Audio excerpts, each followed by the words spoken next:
예, 이번에는 이제 실험계획법 중에 팩토리얼 디자인 중에서도 이제 특수한 경우에 대해서 알아보도록 하겠습니다. 특히 이제 어, 여러 개의 변수 팩터 요인들이 있을 때 이제 팩토리얼 디자인을 했었는데요.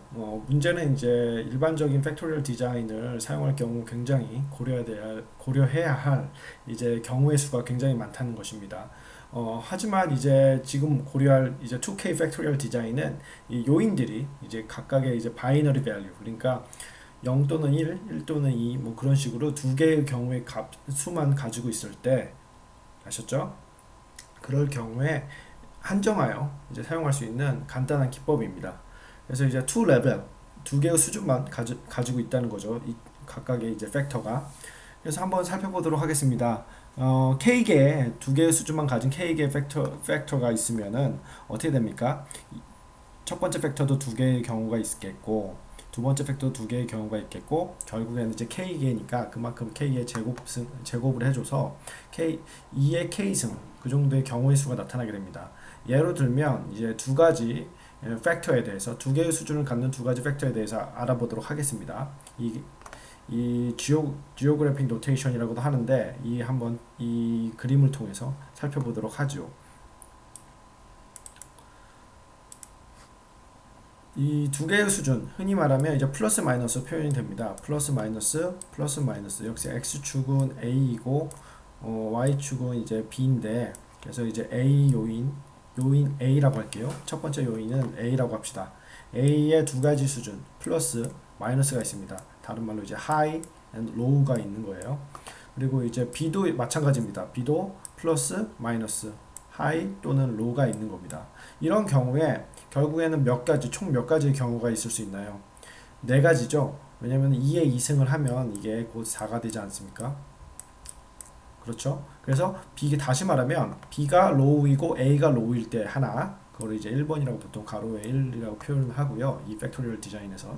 그리고 이제 A하고 B가 둘 다 포지티브일 때, 그럴 때는 이제 AB라고 표현을 합니다. 아셨죠? 그러니까 A가 포지티브면 A이고 A가 네거티브이면 마이너스면 결국 1인 거예요. 그래서 이제 A만 포지티브이면 A가 되고 B만 포지티브이면 B만 되는 겁니다. 아셨죠? 왜? B 곱하기 1은 B잖아요. A 곱하기 1도 B고, 그렇죠? 그래서 이 축은 각각이 A, B가 되고, 둘 다 포지티브면 각각이 A, B잖아요. A하고 B를 곱하니까 A, B의 영향력이라고 합니다. 그리고 이제 둘 다 이제 네거티브이면 이 A도 1이고 B도 1이라고 이제 표현을 하니까, 표현상이요.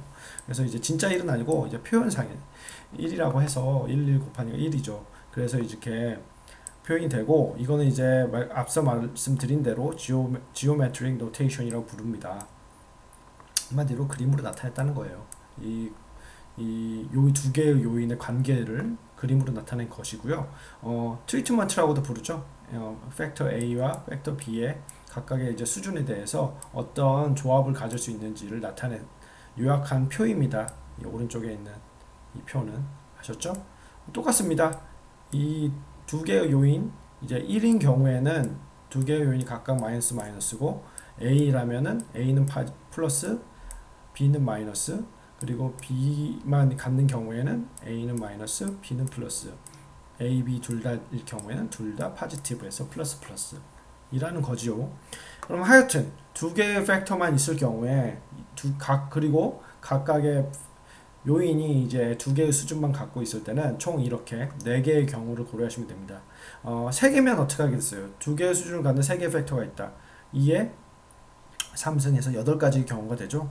그렇죠? 예, 그렇게 보시면 되고, 이런 식으로 고려를 해 나가시면 됩니다. 뭐 어차피 말이 나온 김에 이 문제에 대해서 그러니까 유형에 대해서 살펴보도록 하죠. 이 요인, 두 개의 수준을 밖에 없는 두 가지 요인에 대해서 한번 살펴봅시다. 결국에 뭘 하자는 거냐면, 이 요인 A가 혹은 B가 영향력이 있느냐, 아니면 A, B의 그 컨비네이션, 결합된 그 인터랙션이 있는 상황에서 요인이 있느냐, 교호작용 자체에 대해서 요인이 있느냐 알아보고 싶은 거죠. 그래서 메인 이펙트라고 합니다.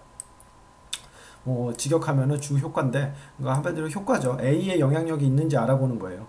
아셨죠? 그래서 이제 A 주 효과 메인 이펙트는 다음과 같이 구해진다는 것이고요.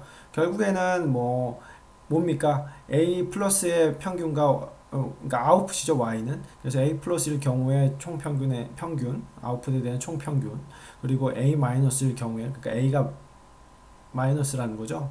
아까 전에 마이너스 뭐라고 했죠? 로우라고 했죠. 그래서 이제 마이너스일 경우에 이제 모든 합에 대해서, 아웃풋에 대해서 이제 평균값을 빼준 거를 나타냅니다. 그러면 그래프적으로 보면 뭐냐면 A만 봤을 때 이 파지티브인 부분, 그렇죠? 여기서 이 부분을 빼준다는 거예요.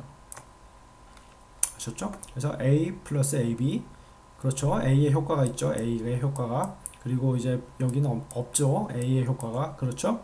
총합을 결국에는 이게 두 가지 경우니까 두 가지 경우와 그에 따른 샘플수, 관측수로 나눠줘야겠죠. 이것도 두 가지의 텀이었죠. 그러니까 2 그리고 관측수는 n 해서 2 곱하기 n이면 총 관측수가 되죠. 이 두 가지의 텀에 속해 있는. 그렇죠? 그래서 이를 전개하면 다음과 같이 나옵니다. B도 마찬가지예요. B는 어떻게 되겠어요? 앞에서 말한 대로 B의 효과에 대해서 다시 한번 보자면 색깔을 좀 달리 할게요. B에 대해서 잠깐 살펴보면 B가 포지티브일 경우 이거 두 가지 B, AB 그렇죠? 그리고 네거티브일 경우 그렇죠? 여기 1 그리고 A 그렇기 때문에 이 Y, B가 포지티브일 경우와 B가 네거티브일 경우에 평균에서 서로의 평균을 빼준 값 즉 B의 영향력이 있는 두 개의 텀 한과 B의 영향력이 없는 두 개의 텀을 빼준 거죠. 이 얘는 마찬가지입니다. 전체 관측 수죠. 두 개의 텀이 있으니까 항이 있으니까요. 텀은 항입니다. 그래서 어쨌든 이렇게 비슷한 형태의 식이 도출이 되고요. 이건 이제 메인 이펙트 오브 B라고 합니다. 아셨죠? 교호작용도 비슷해요. AB 인터랙션에 대한 메인 이펙트.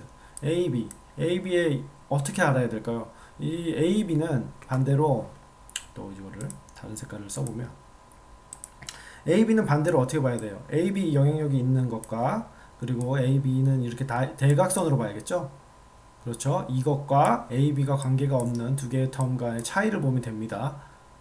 그래서 이 둘은 관계가 있죠. AB가 포지티브냐 네거티브냐 결국에는 관계가 있기 때문에 AB하고 관계가 된 두 개의 텀과 한과 AB하고 독립된 각각의 그죠? 이거는 하나씩의 영향력이 있기 때문에 서로의 대각선 그 영향력을 보면 됩니다. 대각선에 있는 항들 간의 차이를 보면 돼요. 그래서 이제 AB 플러스 1 그리고 이를 2n으로 나눠주면 되죠. 총 관측수 마찬가지입니다. 여기도 A하고 B 이 총 영향을 더한 다음에 관측수로 나눠준 거예요. 그럼 평균이 되겠죠. 그래서 결국엔 빼주죠.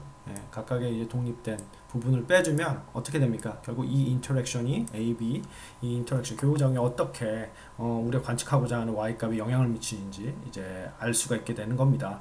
그래서 이제 마지막 이제 식으로 나타내면 이렇게 간단하게 표현할 수가 있다 그 말이고요.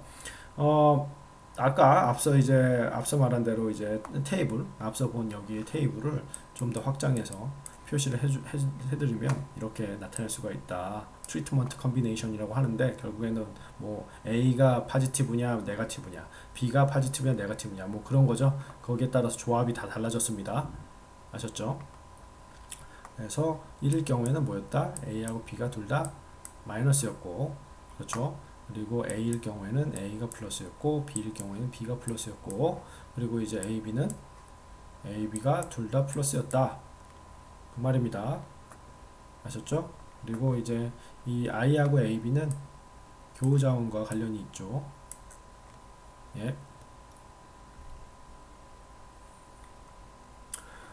그래서 이제 sum of scale 포뮬라를 봅시다. sum of scale 포뮬라는 어떻게 되느냐? 사실 이 부분 아까 앞서 기억력이 좋으시면 이 부분 앞서 본 적이 있을 겁니다.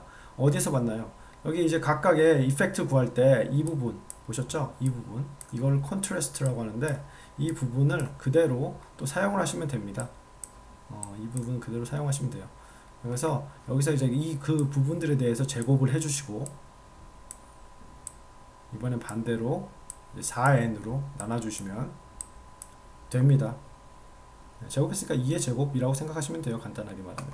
그래서 이제 나눠주시면 그래서 4가 되는 거죠. 4n이 돼서 4n으로 나눠주시면 각각의 이제 sum of square of A, B 그리고 AB에 대한 값들을 구하실 수 있습니다. 아셨죠? 예, 뭐 이렇게까지 설명을 했고요. 결국에는 뭐 예제를 통해서 풀어봐야 이제 이해가 쉽게 되겠죠. 이렇게 식만 하면은 결국에는 쉽게 까먹으니까 한번 살펴보도록 합시다. 예, 예제를 풀어봅시다. Integrated Circuit Manufacturing입니다. 결국에는 뭐 이제 서킷 보드 판 만드는 거죠. 이제 전자 회로판 만드는 거에 대한 예제입니다. 뭐 결국에는 알고 싶은 게 뭐냐면 어떤 층 에피텍시얼 레이어라고 불리우는 층의 두께를 이제 구하려고 하는데요. 이 두께와 디스포지션 타임 퇴적하는 속도 그리고 아르세닉 이제 플로우 레이트 뭐 비소 관련한 뭐 사용하나 보죠. 그래서 아르세닉 플로우 레이트를 간의 관계를 알아보고 싶나 봐요. 그래서 이제 팩터 A는 결국에는 디스포지션 타임이 되는 거고 아르세닉 플로우 레이트는 팩터 B가 됩니다. 정확하게 모르셔도 상관이 없어요. 저도 이제 이 부분에 대해서 제가 뭐 서킷 매니팩처링에 대해서 하고 있는 사람이 아니기 때문에 정확하게는 모릅니다. 다만 얘가 이제 서킷 보드에서 이제 여러 층으로 구성이 되죠. 서킷 보드가 여러 층으로 구성이 돼요. 전자회로판을 나중에 이제 컴퓨터나 메인보드나 그런 거 뜯어보시면 다 아시겠지만 여러 층으로 구성이 되는데 그 층을 두께를 이제 결정하는데 얇을수록 좋겠죠. 뭐 어쨌든 두께를 결정하는데 뭐 이 두 가지 팩터가 가장 중요하다고 이제 생각이 되어지나 봅니다. 중요한지는 모르겠고. 그래서 우리가 알고 싶은 거죠. 실험을 하는 이유가 그래서 하는 거죠. 그래서 이제 디스포지션 타임 뭐 길면 플러스 짧으면 마이너스로 하고 알세닉 플로우 레이트를 두 가지 경우에요. 꼭 무조건 짧다 길다 아니면 낮다 높다 하이 로우 그렇게 할 필요가 없습니다. 이렇게 숫자 이 두 가지 경우면 돼요. 그래서 55%는 마이너스 59%는 플러스로 했습니다. 그래서 결국은 뭔가요? 2의 2승 팩토리얼 디자인이죠. 그렇죠. 각 두 개의 팩터가 있고 K 그렇죠. 이게 K죠. 그리고 수준, 이 수준 각각의 두 개의 수준이 있으니까 총 몇 가지 경우를 고려하면 됩니까? 네 가지죠. 네 가지입니다. 네 가지를 고려하면 됩니다. 예. 그렇게 네 가지를 고려하면 되고 이거를 토대로 이제 실험을 한 거예요. 이렇게 실험을 해서 지금 보시면 이제 디자인 팩터를 해가지고 A가 둘 다 네거티브이고 A, B는 플러스 그리고 A가 플러스 B가 마이너스 그래서 이제 A, B는 마이너스 플러스니까 A, B는 역시나 마이너스 플러스면 플러스 앞서 설명 안 드렸는데 A하고 B가 이제 둘이 방향이 같으면 A, B는 플러스가 됩니다. 아셨죠? 방향이 다르면 마이너스예요. 하여튼 그렇게 해서 이 실험을 수행을 한 거고 이렇게 데이터를 몇 번입니까? 이 조건 하에서 하나, 둘, 셋, 네 개씩 수집을 한 겁니다. 데이터를 이 조건 하에서도 두 번째 경우에서도 하나, 둘, 셋, 넷 이렇게 네 번씩 아웃풋 샘플을 네 개씩 거둔 거예요. 예, 그래서 이제 토탈은 이 각 행의 합이고 이 부분 두 번째도 각 행의 합이고 세 번째도 각 행의 합이고 네 번째도 각 행의 합이다. 그래서 토탈 값도 주어졌고 에버리지 값도 주어졌습니다. 그러면 뭘 해야 할까요? 실험을 하고 나면 저희가 이제 나중에 결과를 분석하기 위해서는 뭡니까 여기서 가설이 결국에 팩터 A, 팩터 B 얘네가 영향이 있냐 없냐죠. 그렇죠. 결국에 이 thickness죠 여기 이 값이 thickness에 y에 영향을 주느냐 안 하냐 없느냐 그걸 알고 싶습니다. 그럼 뭘 해야 하나요? 아노바 테이블을 만들어야겠죠. 그래서 이제 아노바 테이블을 만들어 봅시다. 예, 그럼 일단은 이제 엑셀을 여시고요. 기입을 해야겠죠. 저희 엑셀을 열고 내용을 기입을 하도록 합시다. 뭐 타입하시면 되죠. 숫자를 다 넣어주시면 돼요. 여기에 가서 저 이제 화면을 늘려서 일단은 넣도록 합시다. 결국 뭐 이 데이터들을 다 넣어주셔야 돼요. 네, 이렇게 해서 넣어주셔야죠. 그렇죠. 그리고 뭐 이 부분도 사실 데이터까지 넣어줄 필요가 없는데 왜냐면은 오른쪽에 합하고 평균을 주어줘서 넣어줄 필요가 없긴 한데 이렇게 다 기입을 해주십시다. 나중에 또 추가 계산이 있을 수 있으니까.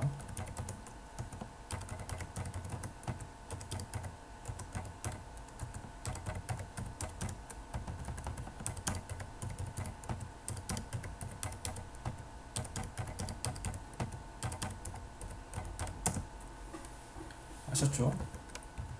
그럼 이렇게 해주시고 결국에는 뭐 체크할 수 있죠. 토탈이 똑같나, 총합은 어떻게 구합니까? 각형의 총합은 이렇게 구하시죠. 그래서 구하시면 되고, 평균의 에버리지 펑션 쓰시면 되고, 그렇죠. 그래서 결국 자기가 기입한 값이 원래 이제 여기 있는 값과 같으냐 다르냐 체크하실 수 있죠. 에버리지는 조금 다르게 나올 수 있습니다. 반올림 하는 위치가 달라지면 좀 달라지겠죠. 예, 그래서 이렇게 나옵니다. 이렇게 테이블이 만들어졌죠. 그러고 보니까 제가 A에서 시작을 안 했네요. 잠시만 이걸 옮길게요, 일로. 예, 그래서 어쨌든 이렇게 테이블을 만들어 봤습니다. 그렇죠? 지금 다 기입을 이제 해주시면 돼요.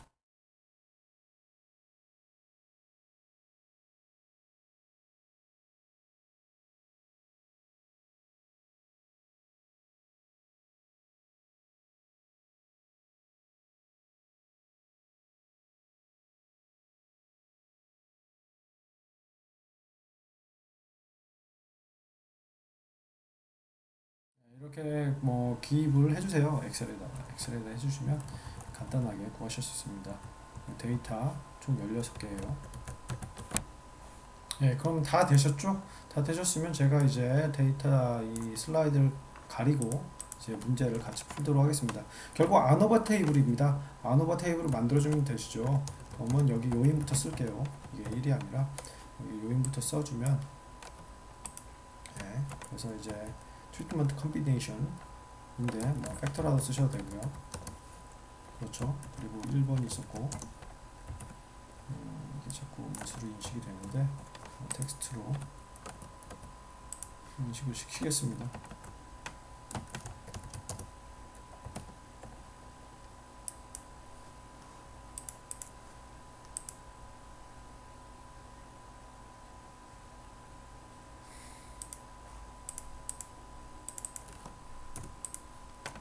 그렇죠. 그리고 A, B, AB가 있었어요. 팩터들이 있겠죠. 복수 쓰셔도 됩니다. 팩터시라고 쓰셔도 되고, 뭡니까? 디그리 오브 프리덤이 있었고, sum of scalar를 구해야 됐고, 그렇죠. 그리고 ms 구하셔야 됐고, 그 다음에 f0 구하시고 p-value 구하실 수 있으셨죠. 그렇죠. 예, 어쨌든 이렇게 해서 SS부터 구해봅시다. 그럼 요인부터 구해야겠죠. 요인에 대한 각각의 A, B, 뭐 A, B, 메인 이펙트부터 한번 구해볼까요? 잠시만 이게 밑으로 더 내려서, 예, 메인 한번 구해보죠. A가 있고 A, B가 있고 A, B가 있었죠. 아까 전에 공식 보면은 뭐였나요? 공식 이제 돌아가서 보면은 여기 A 구하는 거, B 구하는 거, 그리고 A, B 구하는 공식이 있었죠. 구하시면 됩니다. 다시 돌아가서 결국에는 1을 나누기 2n이었죠. 2n. n이 몇입니까? 4죠. 예, n이 16이 아니라 4입니다. 예, 죄송한데. 왜냐면 가까이 케이스에 대해서 4개의 관측 값이 있죠. 그래서 4입니다. 곱하기 뭘 해야 됩니까? a 플러스 AB, 그럼 토탈 값입니다. 즉 A, 이게 A였죠? 그렇죠? A 플러스 AB 마이너스 B 마이너스 1. 그렇죠? 이렇게 하면 값이 나오죠? 예, 이게 이제 A의 메인 이펙트, 주 효과, 그리고 B 구해보죠. B는 뭐였나요? B도 똑같습니다. 1을 2n으로 나눠줬죠. 2n 곱하기 4. 그렇죠. 그리고 뭘 곱했습니까? 컨트라스트를 구해줘야 되죠. 뭐였나요? B니까 B죠. B 더하기 AB. 그렇죠. 마이너스 A, 이게 A고 이게 1이었죠. 그러면 역시나 제가 제대로 했나 한번 보겠습니다. B, 아이고 이게 3인데, 그렇죠. B 그리고 a를 빼줘야 되는데 어쩐지 값이 똑같이 나왔네요. 네, 이렇게 해서 값이 나왔고, 그리고 ab는 곱하기 역시나 4였고, 그렇죠? 곱하기 뭡니까? 대각선 엘리먼트 AB 플러스 1 마이너스 A 마이너스 B였죠. 예, 이렇게 해서 메인 이펙트 3개를 구해봤습니다. 좀 세 자리를 좀 줄여볼까요? 예, 그리고 어떻게 구합니까? 이제 팩터 한번 구해볼까요? Sum of scales는 어떻게 구했나요? 컨트라스트에서 4n 나눠주는 수가 이거 컨트라스트 제곱과 그리고 4n으로 나눠주면 됐었죠. 예, 그러면 한 번 더 해보도록 하겠습니다. 이제 애너버 테이블을 그리면서 좀 실수를 했군요. 예, 첫 번째 행이 없습니다. 예, 그러고 보니까 이 팩터는 AB 그리고 AB에 대한 영향력을 보는 거였죠. 예, 그래서 네, 저도 모르게 여기 1을 썼네요. 주의해 주시면 될 것 같아요. 저처럼 실수 안 하시면 됩니다. 어쨌든 이렇게 해서 이제 서머 스케일을 보시죠. 서머 스케일 1하고 4n으로 나눕시다. 4n 에서 4, 46 그렇죠? 그리고 곱하기 뭡니까? 이 A에 대한 영향력이니까 아까 컨트라스트 구하셨죠? 메인 이펙트 오브 A 구하실 때 그러면 A 플러스 AB 맞았죠? 그리고 빼기 B 마이너스 1 이거의 제곱이었죠? 제곱이었습니다. 그리고 B는 어떻게 됐습니까? B는 1 나누기 16으로 할까요? 16 곱하기 4에 곱하기 4n이니까 4 곱하기 4에서 16입니다. 그래서 이렇게 그리고 b 플러스 ab 마이너스 a 마이너스 1 네, 제곱 그렇죠? 네, 그리고 ab 1 마이너스 나누기 16 곱하기 뭡니까? ab 플러스 1 마이너스 a 마이너스 b 맞습니까? 예, 이렇게 하시면 되죠. 마이너스 제곱. 또 이거에 대해서 자릿수를 정리해 주시면 예, 넷째 자리까지 하셔도 좋고 셋째 자리까지 하셔도 좋고 어쨌든 이런 값을 갖게 됩니다. 아셨죠? Degree of Freedom은 어떻게 될까요? Degree of Freedom 여기가 이제 아노바 테이블에선 이렇게 에러가 들어가고 토탈이 들어가겠죠. 그래서 total sum of scale 어떻게 구합니까? 각 수에 대한 제곱 합이죠. 네. 각각의 수에 대한 제곱입니다.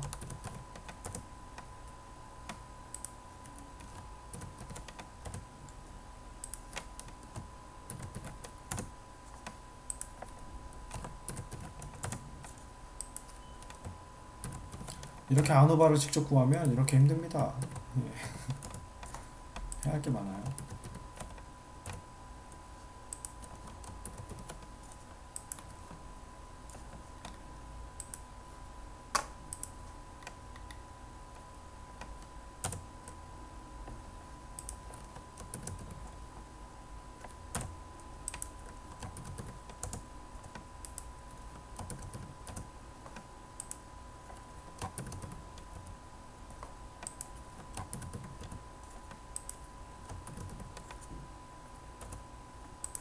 총 16개를 다 제곱을 해주셔야 되고요.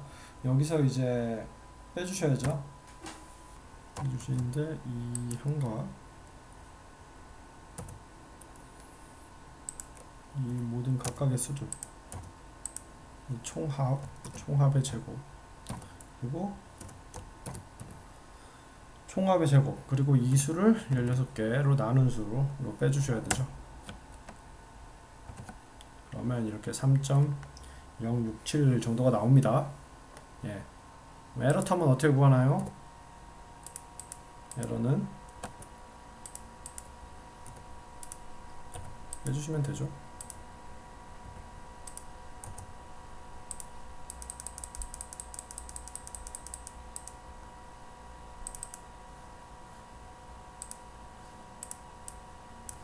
예, 이렇게 됐고요. 뭐 세 자리 하든 네 자리 하든 뭐 그거는 이제 편하실 대로 해주시면 되고, 디그리 프리덤 구해보죠. 이거는 뭡니까? 총 16개에서 그렇죠. 16개를 고려했으니까 그 빼기 뭐 1을 하니까 15. 그렇죠.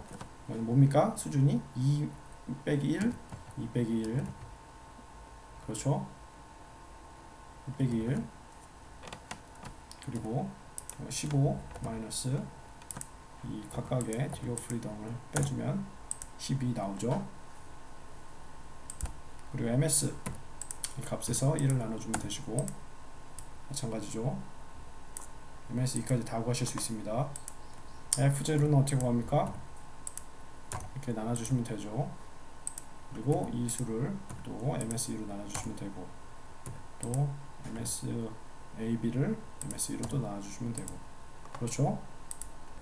예, 이제 f 값이 구해졌으면 이제 기각역 구하셔야 되죠. p value로 하실 수도 있고, 그리고 이제 f critical을 구하셔도 됩니다. 그렇죠. 그래서 p value면 p value, critical 뭐 둘 중에 하나 아무거나 구하셔도 되고요. 일단은 f에서 distribution, right tail, 그러니까 오른쪽 테일부터 남아있는 부분에 대해서 이제 값을 주는 거예요.